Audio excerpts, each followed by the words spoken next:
माझी प्रियाला प्रीत कळेना.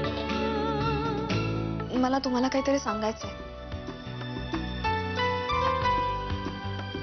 माझी इच्छा आहे की लग्न अगदी साध्या सरळ पद्धतीने व्हावं.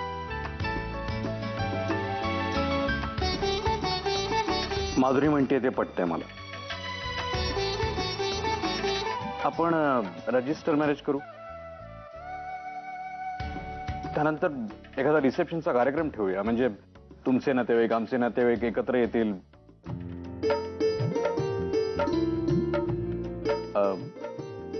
आय होप मी जे बोलतोय ते तुम्हाला पटतंय.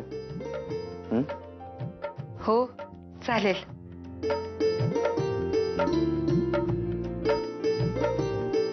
अभि सोड ना. आपण तो विषय कालच सोडला नाही का? तू नाही सोडलायस अजून. तुला माहिती असूनही 50दा तो विषय काढतेस म्हणजे तू नाही सोडलास ना तो विषय अजून. अभि अरे इतकं काय रागवायचं त्यात? आपण नाही जाणार. ओके हे बघ शमिका, मी तुला सांगितलंय तुला जायचं असेल तर तू जा. मी नाही येणार आहे. माझ्या डोक्याला 50 काम आहेत, त्याचे टेन्शन्स आहेत. त्यामध्ये परत परत सारखा हा विषय नकोय माझ्या डोक्याला. मेघनाला काहीतरी म्हणे युएसएला सेटल व्हायचं होतं असं मला शमिकाकडनं ऐकायला मिळालं होतं. इफ यू डोंट माइंड, मी तुमच्यासाठी युएसए मध्ये एक उत्तम जॉब पाहिलेला आहे. तुम्ही युएसए मध्ये जाऊन सेटल होऊ शकता. मला तुमचे आभार कसे मानू हेच कळत नाहीये.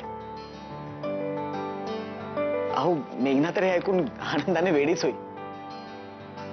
मी आत्ताच तिला आणि पेंडसे काकांच्या घरी जाऊन सगळ्यांना सांगून येतो ही बातमी. नको प्लीज, माझी एवढीच फक्त तुम्हाला रिक्वेस्ट आहे की हे जे काही आता आपल्यामध्ये बोलणं होते, हा जो काही प्रकार आहे हा फक्त तुम्ही आणि मी आपल्या दोघांच्याच मध्ये असेल. ठीक आहे काका, जसं तुम्ही म्हणाल तसं. प्रेमात पडल्यावर नेमकं काय होतं, किंवा एखादा माणूस आपण कसं ओळखायचं की ते प्रेमात पडले? प्रेम काय नाही रे. प्रेमात पडलं ना की सगळ्या गोष्टी एकदम सोप्या वाटायला लागतात. नाहीतर सोप्या गोष्टी सुद्धा कठीण वाटायला लागतात. आपलं माणूस जेव्हा आपल्या जवळ असतं ना तेव्हा आजूबाजूची हवा एकदम पावसाळी वगैरे वाटायला लागते. काजवे ताऱ्यांसारखे चमकायला लागतात. साध्या साध्या गोष्टी सुद्धा रंगीबिरंगी वाटायला लागतात. पण जेव्हा आपलं माणूस आपल्या बरोबर नसतं ना तेव्हा मग कशातच मन नाही लागत. आपली आवडती भाजी सुद्धा अळणी वाटायला लागते. गर्दीत असून सुद्धा आपल्याला खूप एकटं वाटायला लागतं. प्रेमात असणं म्हणजे आपल्या आवडत्या माणसाच्या आठवणीत असणं,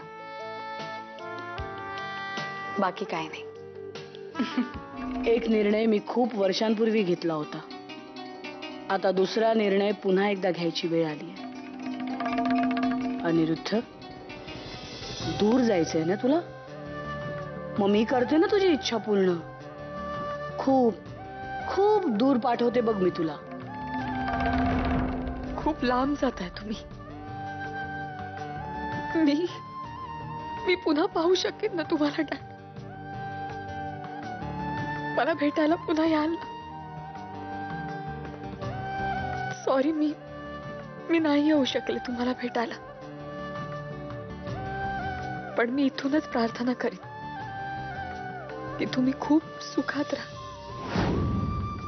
आता कुणाचीही प्रार्थना तुला वाचवू शकणार नाही, कारण जे काही करायचंय ते मी स्वतः करणार. आणि मी काय करणार आहे माहितीये तुला?